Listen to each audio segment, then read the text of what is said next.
ఏం పర్లేదు, ఇంటికి లేకపోయినా మా షాపులో కటింగ్ చేద్దాం, వచ్చేయ్. ఒరే నువ్వెంత షాప్ ఎప్పుడు పెట్టినవురా? నిన్న పెట్టినాలేమో. ఆహా అబ్బో అబ్బా అన్నా, రేపు నా పెళ్లి చూపులు ఉన్నాయి. కటింగ్ ఎట్ట చేయాలంటే నువ్వు అమ్మాయి నాకు పడినా పడకపోయినా పర్లేదు కానీ నా కటింగ్ చూసి పడిపోవాలన్నా. ఓకేనా? మావా నువ్వు కళ్ళు మూసుకోమనుకో, కటింగ్ నగర కొడతానైనా. అయితే ఓకే. బాగా ఎక్సైట్మెంట్ ఫీల్ అవుతుంది.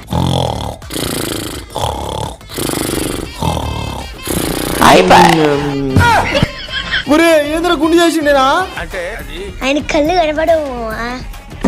కళ్ళు కనపడడానికి కటింగ్ షాప్ ఎందుకు పెట్టుకున్నావురా? పాపం కళ్ళు లేవని ఎవరు పని లేదంత మావా, అందుకే నేను ఇచ్చిన. నేను నమ్మను, నిజం చెప్పురా. మావా కళ్ళు ఉండే వాళ్ళంతా నెలకి 20,000 తీసుకుంటారంత మావా, ఈయనంతా 10,000కి వచ్చింది మావా. అయినా నీకు కూడా మేలే కదా మావా, 3 నెలల వరకు కటింగ్ అవసరంలా. దీన్ని ఏమన్నది సన్నాస దరిద్ర